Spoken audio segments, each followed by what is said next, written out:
tardes, bienvenidos a una nueva edición de su programa Societatis del Seminario de Sociología General y Jurídica de la Facultad de Derecho de la Universidad Nacional Autónoma de México.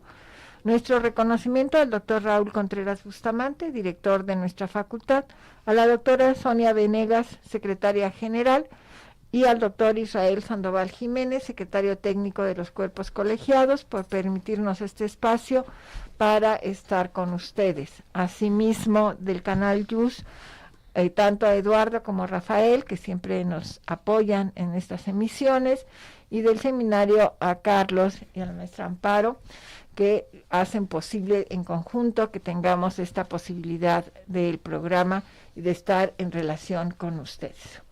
El día de hoy estamos muy contentos porque nos acompaña una joven pero muy destacada profesora de nuestra facultad, que es la doctora Julieta Morales, a quien agradezco mucho que esté el día de hoy con nosotros. Y vamos a tratar un tema de su especialidad. Ella ya tiene una gran experiencia, a pesar de lo joven que la ven, sobre derechos humanos. Y en especial vamos a tratar los derechos humanos de las mujeres. Pero antes de iniciar nuestra conversación con ella, cedo el uso de la voz a la maestra Amparo Apolinar para que nos dé una síntesis curricular muy breve, que fue lo que nos envió. Claro que sí, doctora. Nuestra invitada es licenciada en Derecho con mención honorífica por la Universidad Autónoma de Chiapas, maestra y doctora en Derecho con mención honorífica por la Facultad de Derecho de la UNAM, doctora en Derecho Constitucional por la Universidad de Castilla-La Mancha, España, con la calificación de sobresaliente cum laude. Ha escrito y coordinado más de 23 libros, más de 74 artículos y capítulos de libros e impartido más de 190 conferencias nacionales e internacionales. Cuenta con 15 años de experiencia en el servicio público. Fue directora general del Centro Nacional de Derechos Humanos de la Comisión Nacional de Derechos Humanos. Actualmente profesora titular de carrera de tiempo completo en la Facultad de Derecho e investigadora nacional nivel 2 del Sistema Nacional de Investigadores del CONACYT. Bienvenida, maestra. Muchísimas gracias a mi querida doctora y a mi querida maestra. Un placer estar con ustedes del seminario. Muy bien. Pues vamos a iniciar nuestra conversación y seguramente ahorita que dijimos el título, algunos de ustedes se preguntarán, ¿y por qué derechos humanos de las mujeres si no referimos siempre a los derechos humanos? Y entonces esta va a ser nuestra primera reflexión de esta conversación. ¿Por qué tenemos que precisar los derechos humanos de las mujeres? Muchísimas gracias, mi querida doctora Elsie Núñez. De verdad es un privilegio para mí estar con una eminencia y con una institución en nuestra facultad como lo es usted, una profesora de tanta trayectoria, muy querida y admirada desde siempre. Justamente los derechos humanos de las mujeres, es importante que dimensionemos que cuando surgen los derechos humanos en su concepción actual, surgen desde una dimensión patriarcal. Surgen como derechos que eran reconocidos, y pensamos en la Declaración Francesa de los Derechos del Hombre y del Ciudadano, como justamente derechos para hombres y ciudadanos. Las mujeres no estábamos, digamos, incluidas en este proceso de reconocimiento, tanto así que paralelamente se hace la Declaración Francesa de los Derechos de la Mujer y de la Ciudadana, y a la autora Olimpia de Gauss, seudónimo de Mary Gouza, lo que hacen es guillotinarla justamente por haberse atrevido a hacer esa declaración. Entonces, tenemos que realmente la concepción clásica de derechos humanos es una concepción machista, patriarcal, misógina, y ha venido evolucionando a lo largo del tiempo. Recordar que las mujeres en nuestro país emergimos a la vida pública en el voto municipal incipientemente y con argumentos medios cuestionables en 1947, pero se nos reconoce el derecho al voto y la ciudadanía, porque eso es lo más fuerte, que no éramos ciudadanas de este país, sino hasta 1953, votando por primera vez en 1955. Es decir, no tenemos ni un siglo de haber salido a la vida pública. Y esto, por supuesto, hace que se tengan que posicionar en la evolución o progresividad del concepto de derechos humanos, identificar que mujeres éramos un grupo que necesitaba especial reconocimiento y sobre todo acciones del Estado para el ejercicio pleno de los derechos, porque lamentablemente no surgió así el concepto clásico de derechos humanos. En este sentido, maestra, y justo con el marco histórico que usted nos posiciona, en esta parte práctica, me gustaría saber su opinión respecto a la parte práctica. Sí, ya tenemos los instrumentos, ya están el derecho al voto, Pero ¿qué pasa justamente con la práctica de lo que hoy conocemos como esos derechos humanos? ¿Realmente se ha llegado a ese reconocimiento de las mujeres, o aún hay situaciones en las que, a pesar de la lucha, ¿no? Usted refería cuántos años ya de lucha existen y no se ha posicionado al 100% a las mujeres? ¿Cuál sería su opinión en ese sentido? Muchísimas gracias. Yo creo que vale la pena distinguir un doble ámbito en el que nos desarrollamos y desenvolvemos las mujeres. El ámbito privado, el ámbito familiar, digamos, y el ámbito público. Y creo que en ambos ámbitos tenemos grandes retos. Por ejemplo, en el ámbito privado aún tenemos grandes complicaciones para que las personas asuman, sobre todo las personas del sexo masculino, asuman responsabilidades familiares. Eso sigue estando, digamos, pendiente. Tenemos gravísimos índices de violencia familiar en este país y de feminicidios que en muchas ocasiones, según las estadísticas, por ejemplo, estadísticas de INEGI que maneja en DIRE, en BIM y demás, tiene que ver con la pareja, la expareja, la persona con la que la mujer sostiene una relación sentimental es quien ejerce la violencia e incluso llega a realizar el feminicidio. Entonces, eso tiene que ver mucho con el ámbito privado, pero ojo, hay omisiones del Estado que se vuelven violatorias a derechos humanos. Nada más hago esa como precisión. Ámbito público, digamos que hemos avanzado mucho, posiblemente en discurso, en muchos ámbitos. En la ley, ¿no? En la ley es muy claro que hemos logrado muy buenas leyes, la Ley General de Acceso a las Mujeres a una Vida Libre de Violencia, la Ley General para la Igualdad entre Mujeres y Hombres, tenemos todo un marco, ¿no? La CEDAW, Belém do Pará, un marco internacional muy fortalecido. Sin embargo, faltan realmente, primero, procesos de deconstrucción. Socialmente, y además estoy aquí con las expertas, los expertos, socialmente es necesario que podamos trabajar con, pensemos que el género es cultura.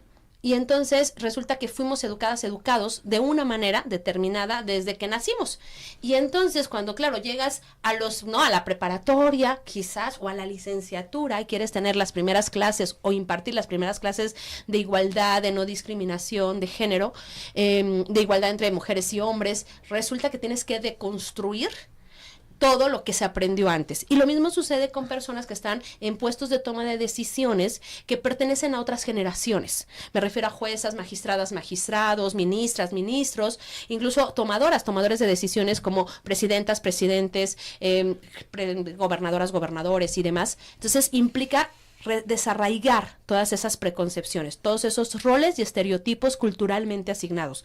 Y creo que ahí hay una obligación también del Estado, donde el Estado no ha terminado de entender cuál es su papel y tendrían que diseñar políticas públicas eficaces para incidir y prevenir cosas, violencia, etcétera, en la vida privada, porque si por luego te dicen, es el ámbito privado, ¿no? Ella lo permitió. Es que, ¿por qué no denunció? ¿Por qué no? Entonces, hay acciones que puede tomar el Estado para incidir en esa vida privada y también, por supuesto, todas las responsabilidades del gobierno, pero también de la sociedad mexicana. Porque la sociedad sigue siendo una sociedad machista y necesitamos ir construyendo ese cambio. Cuando yo hablo de género en muchos espacios me dicen, a ver, doctora, pero es que resulta que las mujeres son la mitad de la población mundial, pero son las madres de la otra mitad. Quienes educan a hombres machistas son las mujeres. Y tienes que deconstruir y demás, etcétera, y explicar, pero es un punto que tenemos que ir entendiendo, es cómo mujeres y hombres, de manera compartida, porque no es una responsabilidad exclusiva de mujeres, por supuesto, pero también la educación informal y la educación formal están reproduciendo estas desigualdades, estas preconcepciones discriminatorias, no solamente frente a mujeres y hombres, sino también incluso contra la comunidad de la diversidad sexual. Uh-huh. Sí, al final lo que sucede es esto, ¿no? Es decir, hablamos y nos referimos a un cambio de legislación, si lo queremos ver así, en el ámbito nacional o internacional, pero hemos comentado con frecuencia, se hace poco desde la perspectiva social, es decir, desde la perspectiva de los individuos. Y tenemos que empezar en las familias. Se piensa con mucha frecuencia que el cambio de ley cambia la realidad y esto no es así. O sea, tenemos que, o se tiene que trabajar también en ese cambio de mentalidad. Podemos pensar, claro está que los padres somos de una generación y nuestros hijos viven otra realidad, pero también se da una separación importante en esto, ¿no? Seguimos teniendo la imagen de que lo que pasa en la familia o en la intimidad de la familia ahí se queda, y muchas veces también hay que señalar, las mujeres no saben a dónde acudir o las revictimizan. Entonces es toda una estructura que hay que modificar, porque si vas a ir a denunciar y te sale peor, ¿verdad?, por decirlo rápido, te abstienes, ¿no?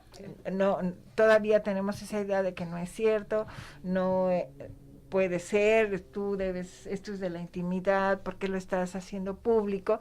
Y entonces poca veracidad le damos a una mujer, ¿no? Y esto es una tristeza, porque ¿cómo vamos a lograr romper ese círculo si no lo creemos? O sea, podemos pensar que sí, efectivamente, desde diversos ángulos podemos señalar si ha avanzado, ¿no? Es decir, de la situación de las mujeres, pero creo también que un conjunto o un grupo de mujeres se van al extremo. No sé cuál es tu opinión, y esta sería mi pregunta. Es decir, o un grupo, no, siento que yo no, que hay un grupo de mujeres que se van al extremo, ¿no? Ahora, ya no sé, las feministas extremas, que no sé, primero no nos ponemos de acuerdo, porque ahora hay como 20 feminismos, ¿no? Que eso no nos ayuda para nada. Pero vamos a pensar que estamos sensatas y que hay un feminismo nada más. Ese extremo de que ahora casi odio jarocho a los hombres, no estamos tomando, o no están tomando esas mujeres la misma posición, en vez de querer pues complementar, estar unidos, ¿no? Como tú has sido machista tantos años, ahora yo me voy a volver pues, al extremo, ¿no? Siento que luego pasa esto, y sobre todo con las jóvenes. ¿Qué piensas? ¿Se están yendo al extremo, o es mi percepción de mi edad, de que ya las siento muy agresivas, y que pues tan malo es una cosa como la otra, ¿no? Es decir, tan malo es el machismo, no sé qué nombre les daríamos desde la perspectiva, ¿no? En estas corrientes, sobre todo en Estados Unidos, que ya las mujeres no quieren padres para sus hijos, que la inseminación artificial, bueno, ya hay mucha literatura, sobre todo en Estados Unidos, así como que el hombre es un estorbo, ¿no? Y entonces vamos a eliminarlo, ¿no? Entonces, en ese sentido digo, no nos estamos yendo al extremo, ¿no? De que antes, pues como tú me maltratabas, ahora yo te elimino, ¿no? Sí, yo creo que es importante entender, bueno, primero esta situación de que son los hombres quienes tienen que trabajar en sus propios procesos de deconstrucción. Frente a la realidad actual. Por supuesto que hay resistencias, y también creo que muchos hombres no han asumido su propio proceso de deconstrucción, es decir, hay un pacto patriarcal que subsiste, sobre todo en ciertas generaciones, con un concepto como muy claro, ¿no? Esta como complicidad entre hombres frente a actos de violencia, de microviolencias y demás, y todo. Entonces, creo que en determinadas generaciones, algunos hombres, muchos se han empoderado, muchos han entrado a procesos de capacitación, de deconstrucción, muchos tienen incluso hijas que son muy empoderadas, entonces también, ¿no?, les implica un proceso de reforma, de reformulación, pero todavía tenemos una alta cantidad de hombres que tendrían que asumir un propio proceso de cuestionarse. Escuchaba por ahí algo sobre nuevas masculinidades, o masculinidades no tóxicas o no hegemónicas, y entonces te decían, es que los hombres tendrían que también cuestionar ellos mismos qué implica ser hombre. ¿Qué significa ser hombre? Y en este marco creo que es importante entender que en una sociedad diversa y heterogénea como la actual, tenemos que entender que antes sí lo había, o ya no, un estereotipo clásico del ser mujer y un estereotipo clásico del ser hombre. Y yo un poco lo que digo en clase, y lo repetiré ahora, perdón, es que justamente en tu única vida tendrías que cumplir alguna camisa de fuerza, algún estereotipo estricto de qué implica ser mujer o ser hombre, ser el tipo de mujer, ser tipo de hombre que tú quieras ser, sin tener que darle cuenta a nadie, digamos. Y tiene que ver con el libre desarrollo de la personalidad. Entonces quizás por eso cuando hablamos de tantos feminismos y demás, al final tiene que ver con esto, que cada persona o cada grupo de personas también puede buscar su propia adscripción ideológica, incluso de convicciones, y que, digamos, todas son válidas, y tenemos que construir en el disenso, en la heterogeneidad, porque ya nuestras sociedades ya no son homogéneas como antes lo hacían. Creo que también hay más conciencia en las nuevas generaciones respecto a esto, al papel de la mujer en la sociedad, y también, por eso también creo que hay más enojo respecto a la abstención, a la complacencia que puede haber en algunos sectores de hombres, sobre todo frente a hechos gravísimos como son feminicidios, como son, entonces muchas tomadores de decisiones, porque hay que decirlo, también hay mujeres machistas, no por el solo hecho de ser mujer, sabes de género, sabes vivir el género, o tienes perspectiva de derechos humanos, entonces lo que implica acá es que pueden haber tomadores de decisiones que en su actuar cotidiano estén reproduciendo en cualquier nivel, en cualquier esfera, incluso en la propia universidad, estén reproduciendo roles, estereotipos y todo, y entonces claramente el estudiantado, porque también creo que hay chicos que acompañan mucho los movimientos feministas, el estudiantado tiene mucho enojo porque frente a lo que está pasando hay omisión, ¿no? Te cruzas de brazos, no haces cosas, y entonces esto puede generar como reacciones que quizás pudiéramos cuestionar, digamos. Creo que lo que están haciendo también ellas desde aquel momento fue lo que hicieron nuestras abuelas, que lograron el derecho al voto, además, y se lo debemos de agradecer. Antes, yo les digo, antes era un sueño que nosotras estuviéramos acá, o que estudiáramos, o que diéramos una clase, o estuviéramos sentada en una universidad, ¿no? Yo todavía, en 2002, cuando llegué a la licenciatura en la Universidad Autónoma de Chiapas, un profesor me dijo, ¿qué haces aquí? ¿No? Las mujeres son como las escopetas, cargadas y atrás de la puerta. 2002, siglo XXI. En San Cristóbal de las Casas, Chiapas. Y entonces era como, ¿no? Es decir, ¿cómo vamos cambiando esto? Entonces hay más conciencia y creo que por eso también hay más exigencia.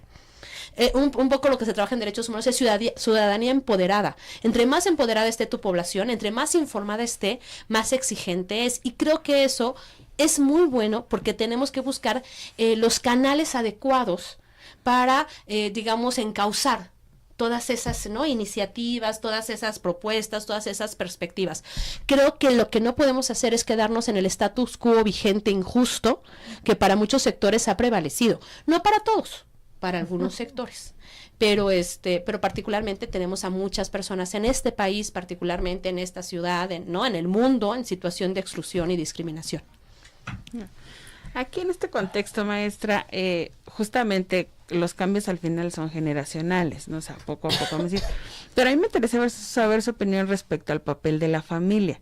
Es decir, nosotros en este nuevo contexto, ¿no?, diríamos esta inclusión a la par en la crianza de los hijos.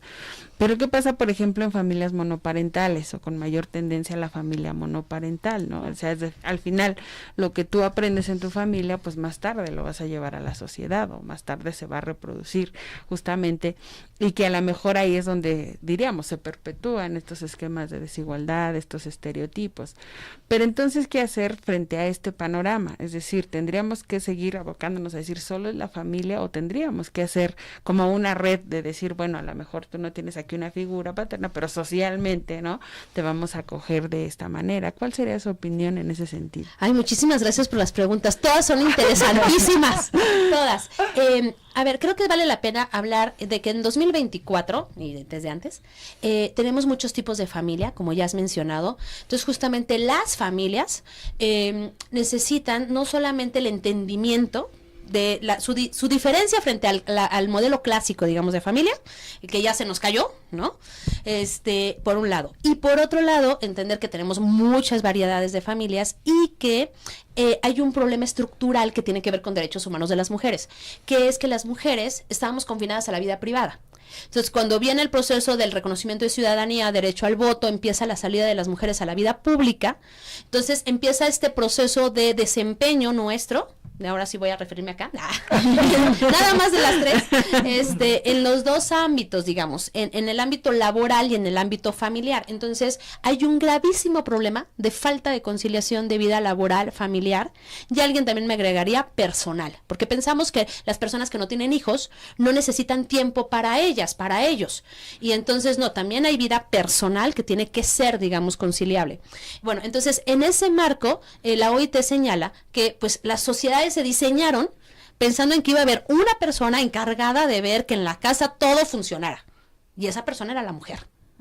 Entonces, cuando se produce el cambio, las propias sociedades y las estructuras del Estado, las políticas públicas, no se han adaptado para esta cobertura.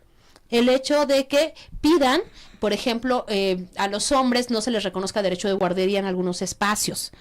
Familias monoparentales donde no hay soporte familiar, porque quienes tenemos soporte familiar lo agradecemos muchísimo, pero también luego las abuelas tuvieron que salir a trabajar, entonces no hay soporte familiar, pues necesitas escuelas de tiempo completo, necesitas guarderías de tiempo completo, porque de pronto el horario de guarderías o el horario escolar clásico no responde a una jornada de 8 horas de trabajo. Entonces vemos a las mujeres, en su mayoría también hombres, corriendo a recoger, a llevar, a tal, y entonces tienes un grave problema de esta falta de conciliación que podrías atacar muy fácil a través de políticas públicas, ¿no? Reales, conscientes, con perspectiva de género y de derechos humanos, digamos.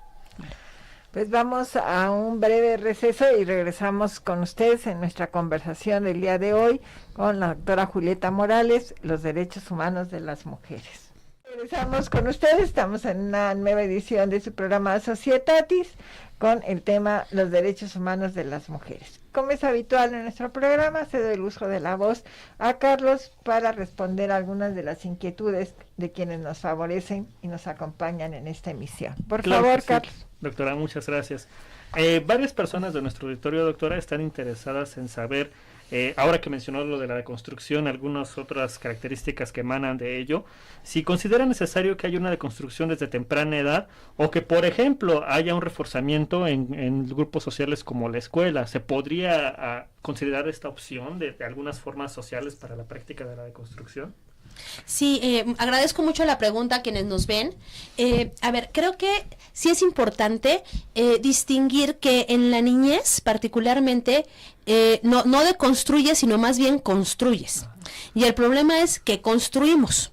Entonces en casa empezamos en muchas ocasiones a reproducir roles y estereotipos de género, ¿no? Esto de, no, tú eres niña, juega con solamente muñequitas, ¿no? Y juega la comidita, o juega tal. Tú eres niño, aquí está el carrito, o el arma, tal. Entonces, vamos construyendo, ¿no? Niña rosa, ay, no, una niña de azul, no, etcétera. Entonces, creo que el primer gran esfuerzo pues no más que de construcción, de construcción con perspectiva de género en la niñez, es transmitirle a nuestras hijas, hijos, que, por un lado, primero, hay muchas formas de ser mujer y de ser hombre, que ellos pueden jugar con lo que se les antoje, que pueden usar la ropa que quieran, ¿no? Hay quienes que más vestidito siempre, o más pantalón siempre, o no, etcétera. El tema de los uniformes neutros en las escuelas, porque también ese ha sido todo un tema de discusión, ¿no? Que las falditas, y entonces está el frío a todo lo que da, y la falda, ¿no? Y por ejemplo, es como haces ejercicio, ¿no? Entonces, sí, el tema de uniformes iguales para niñas y niños, creo que también es otro punto, y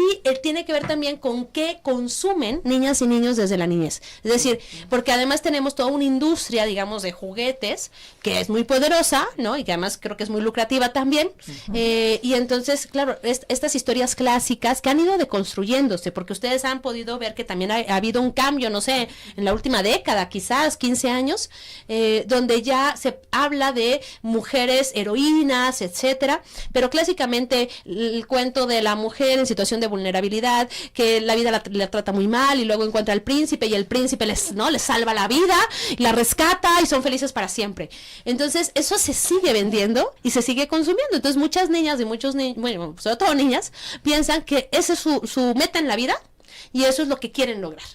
Y es lo que hay que buscar y aspirar para ser felices, como si no pudieras ser feliz en tu propia individualidad, digamos. Eso implica, por ejemplo, en internet ya hay cuentos con perspectiva de género, ¿no? Entonces terminan los cuentos, pero te cuentan otra historia, ¿no? Entonces sí, se escapa de su madrastra malvada y se va a vivir con sus amigas, ¿no? Etcétera. Entonces, así como, y estudia un posgrado. Entonces, decirles que ellos pueden plantearse desde la niñez como otra forma, otro proyecto de vida distinto al que en muchas ocasiones socialmente desde las familias queremos imponer. Hay mucha presión familiar en muchas cosas. ¿A qué edad te casas? ¿Ya tuviste hijos o no? ¿Por qué no te has embarazado? Etcétera. O sea, hay mucha presión familiar en muchas cosas. Y la educación formal también tiene graves retos, fuertes retos, porque a veces en casa puedes avanzar muchas cosas, pero luego llegas a casa, llegan a la escuela y les enseñan otra cosa totalmente distinta. Entonces creo que también ahí hay que trabajar mucho con la educación formal, pero también la educación informal que se da en el contexto, digamos, de niñas y niños. Claro, maestra. Y ahora que mencionaba esto de algunas formas de productos culturales, en este sentido, nos preguntan si justamente la concepción machista podría verse resumida en muchas ocasiones en cómo se construye el consumo de estos objetos culturales. Y aprovechando la pregunta que nos hacen, pues qué canales podríamos tener de, pues vamos a decir así, alternativos para el consumo de productos culturales machistas, que pues sí, están en todas partes, ¿no? Para qué decir solo ramas si ahí están en todas partes. Bueno, el género justamente es cultura, y la cultura pues se reproduce en todo, digamos. En nuestra cotidianidad se reproduce en el derecho, en leyes, en políticas públicas, en sentencias, pero más allá del derecho se reproduce en los medios de comunicación, en no sé, las telenovelas, ya no sé cómo se llaman ahora, igual. Ahora todo el mundo ve ya Netflix y eso, pero bueno, el chiste se reproduce como en todas las plataformas, se reproduce en internet, se reproduce en medios de comunicación en general y demás. Entonces sí creo que tiene que ver con una selección de contenidos. Lo ideal sería tratar de ir transversalizando y sensibilizando. Creo que han habido esfuerzos, incluso había por ahí canciones que luego narraban el feminicidio de alguna mujer, ¿no? Y entonces, o pronunciamientos de personas tomadoras de decisiones que salían diciendo aberraciones, digamos, y entonces recibían, digamos, el castigo social, ¿no? La recriminación social por los comentarios vertidos o tal, pero lo mismo sucedería el problema es que lamentablemente no hemos logrado, digamos, transversalizar en todos los sectores sociales la perspectiva de género, y eso hace que mucho del producto que discrimina sea el más consumido. Del que discrimina, del que ofende, del que habla mal de las mujeres, del que habla mal de la comunidad de la diversidad sexual. Entonces, es mucho de lo que más vende socialmente. Entonces, implica un trabajo de política pública, digamos, a nivel municipal, en sectores, digamos, en otro tipo de sectores, para tratar de ir deconstruyendo esta situación, porque no está permeando. Si de pronto en sectores con educación superior no permea, entonces en sectores que no han tenido posibilidad de realizar estudios de educación primaria, por ejemplo, tampoco tenemos, no llegamos, digamos, no logramos tocar esas personas, y esta es una omisión del Estado. Y el Estado tendría que asumir ese gran reto y usar medios de comunicación para esa deconstrucción, campañas informativas, campañas de deconstrucción, justamente para ese tema también. Ahorita que estaba yo escuchando, estoy escuchando atentamente, pensaba en esta perspectiva, es decir, siento que a veces, sobre todo la gente joven, piensa, estamos muy mal, ¿no? O sea, en términos generales y en especial en estas relaciones humanas entre hombres y mujeres, pues queriendo ser optimista, ¿no? Ha habido un avance, a lo mejor vamos a paso de tortuga artrítica, como lo digo, pero creo que es importante también darnos cuenta que esto ha mejorado, ¿no? Es decir, desde el momento de esa declaración de los derechos de la mujer y la ciudadana, que por ser mujer, hija ilegítima y de todo, terminó guillotinada, al día de hoy, donde pues, se va a ir muy mal, pero nos podemos poner de ejemplo, ¿no? Hace 800 años, cuando yo estudié en la facultad, éramos 10 mujeres por clase, ¿no? Y sabemos que nuestra facultad ahora está invertida, ahora el 60% son mujeres. Yo tuve solo una maestra en toda mi licenciatura. Entonces, sí, en ese sentido quiero ser optimista, ¿no? Es decir, a lo mejor no se nota que vamos cambiando, pero sí de la situación que tuvieron nuestras madres o las abuelas de ustedes, pues es otra la condición. No vamos al ritmo que quisiéramos, quizás, ¿no? Pero sí quiero resaltar este punto o exagerar, ser optimista, ¿no? Es decir, sí se está avanzando, aunque a veces tengamos la sensación de que seguimos en las mismas condiciones. Y siento esto cuando se habla con mucha frecuencia del techo de cristal, ¿no?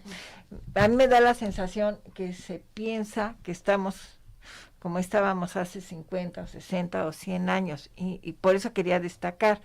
Y además siento que se habla mucho de esto del techo de cristal, tampoco se entiende qué se quiere decir con eso, ¿no? Entonces, mi querida Julieta, si nos dices, ¿verdad? Y nos comentas qué debemos de entender, ¿no? Por ese techo de cristal que se dice nos afecta a las mujeres. Sí, muchísimas gracias, mi querida doctora.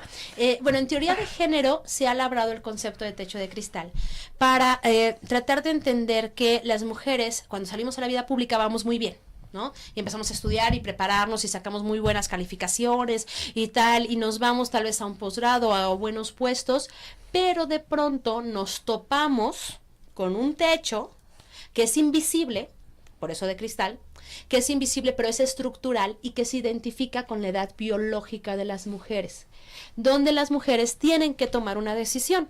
Si se quedan abajo del techo en un puesto más mediocre, con menor sueldo, pero que les da la flexibilidad, pongo comillas, para cuidar a su familia, embarazarse y demás, o brincan el techo y se van a un puestazo de tomas de decisiones y demás, pero renuncian a tener una familia.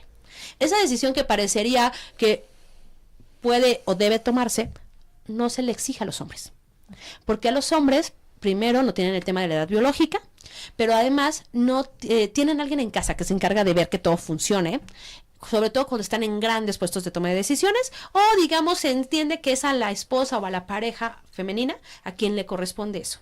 Entonces, hombres pueden desarrollarse sin problema profesionalmente, sin tener que estar pensando en si hay súper, o quién va a recoger al niño, y que se enfermó y no se lo aceptaron en la guardería, o si le falta una vacuna. Entonces los hombres pueden desarrollarse profesionalmente y hay que se encarguen las abuelitas, que se encargue quien pueda hacer. Mujeres no. Mujeres tienen, y además ante la falta de vida laboral y familiar, entonces es esa falta de conciliación lo que ocasiona es que mujeres vivan con gran frustración las dos facetas. Están en el trabajo y están pensando en lo que hay que hacer, están en casa y están pensando en el trabajo. Y se sienten mal, no terminan de estar bien en ninguna de las dos facetas. Y digamos, ese sería el techo de cristal respecto a cuando alguien dice, ¿cuántas personas tienes trabajando en tu institución? La pregunta está mal. La pregunta no es cuántas, sino en dónde, haciendo qué. Porque si la tienes en labor secretarial administrativa, sirviendo cafés o personal de limpieza, claro que yo puedo tener 50% de personas o 60% de mujeres. Pero no las tengo en puestos de toma de decisiones, por un lado. Y luego hay algo que yo, por ahí escribí alguna vez un artículo con la Federación Mexicana de Universitarias hace ya varios años, y yo denominé el techo de cristal autoimpuesto. Porque en muchas ocasiones, bueno, la estructura, ¿no? En la misma empresa viene un ascenso y tienes un hombre y una mujer y prefieren, porque ¿te vas a embarazar? O tal cosa, etcétera, que sabemos es discriminatorio. Pero en muchas ocasiones son las propias mujeres las que se embarazan o tienen a un hijo y puede llegar la oferta de trabajo, el puestazo, pero te implica viajar 3 veces a la semana, te implica moverte, te implica horarios extendidísimos de trabajo, y son las propias mujeres las que dicen no, gracias. Entonces, a eso me refiero cuando yo hablé en ese artículo, en ese capítulo del libro A Techo de Cristal Autoimpuesto, porque ya las propias mujeres en tratar de decir, bueno, no, pero sí, o ser buena mala madre, o qué va a pasar, como toda esta carga cultural, que aunque trabajes género, de pronto se te cae encima, y la propia familia, ¿no? Porque la propia familia te dice, ay, ¿y a qué hora llegaste? ¿Y a qué hora no sé qué? ¿Y a qué hora? Entonces, sí quiero que entiendan todo el contexto, y más en este seminario, que ustedes son expertos, todo el contexto de presión social que existe, porque esa sociedad aún no se ha concientizado en la importancia del empoderamiento de las mujeres, de la inclusión de las mujeres a los puestos de toma de decisiones, que una mujer para estar en un puesto de toma de decisiones no necesita renunciar a tener una familia, ¿no? Que ambas cosas deben de ser conciliables, y las obligaciones que tiene el Estado para lograr que no se vaya la vida ni los recursos enormes de la familia, un gasto exorbitante en labor de cuidado para pagar guarderías, escuelas, tal de tiempo completo, porque el Estado tendría la obligación de propiciar con perspectiva de género ese tipo de políticas, ¿no? Beneficiando a hombres y a mujeres, por supuesto. Cuando nos damos cuenta de esas realidades, ¿no? Es decir, cuando vamos a pensar optimistamente que tomamos conciencia de estas circunstancias, parece que el mundo nos acaba, ¿no? O sea, se nos viene encima y nos acaba. No, pero sí hemos avanzado. O sea, yo creo que, claro que hemos avanzado, pero sí hay muchos retos aún por delante, vaya. Sí, a lo que iba es eso, no vamos a arreglar el planeta, ¿no? Pero tú que eres experta en esto, ¿en qué puntos sencillos, por ejemplo, podríamos decirle a nuestras alumnas que nos escuchan, decir, qué límite debes de poner, ¿no? Es decir, precisamente hoy en día todavía vemos, yo recuerdo un caso, ya tiene varios años, en que precisamente una chica se cortó el cabello, fíjate, una cosa tan simple, y fue objeto de una crítica familiar muy importante por el simple hecho de cortarse el cabello. Es decir, que nosotros vemos a nuestros alumnos y a nuestras alumnas en el salón de clase y les hablamos de todo esto sin saber con precisión cuál es su contexto personal, pero sin querer que seas pitoniza, ¿no? ¿Qué le dirías a nuestras alumnos y a nuestros alumnos que nos están escuchando? Es decir, no vamos a arreglar el planeta, pero a lo mejor una acción personal, ¿no? Y en ese sentido soy optimista, a lo mejor lo podemos cambiar, ¿no? No podemos cambiar al planeta porque somos 100 millones más de mexicanos, pero quizás en mi contexto, ¿no? ¿Qué puedo hacer? Muchísimas gracias. Híjole, creo que vienen preguntas así de qué hacemos y que son muy interesantes. A ver, yo diría en un primer momento a nuestras chicas y chicos empoderarse. Y empoderarse implica tomar conciencia de las dinámicas de poder que existen en su contexto vital. Cómo operan esas dinámicas de poder, esas relaciones de poder, para poder irlas, digamos, ahí sí, deconstruyendo, ¿no? Irlas cambiando. El hecho de que puedan plantearse proyectos de vida libres, por supuesto, sabemos que mucho de nuestro alumnado, sobre todo del sistema escolarizado, pues aún depende incluso económicamente de los padres, de las madres. Entonces, pero en el momento en tal, ir planteándose hacia dónde quiero llevar mi vida en estudios de posgrado, en viajes, en trabajo, en qué ámbito del derecho, en qué faceta de desempeño. Luego piensan que solo somos litigantes, cosa que no es cierto, ¿no? Entonces hay muchísimas facetas de desempeño que pueden, además unas interesantísimas, aún tenemos como muchos retos en muchas áreas, pero también en ese sentido, por ejemplo, el tema de las empresas, la falta de vinculación con la iniciativa privada, donde claramente usan mucho abogadas, abogados, pero digamos no hemos logrado llegar a ese sector particularmente, pero también tenemos el otro punto que tiene que ver con que labren relaciones no tóxicas, que puedan construir relaciones tanto de amistad como de noviazgo, ¿no? O sentimentales, que puedan ser relaciones sanas, relaciones que empoderen, relaciones que no reproduzcan como estos vicios que estamos viendo afuera, porque mucha de la violencia que luego padecemos en la universidad viene labrada, digamos, desde afuera.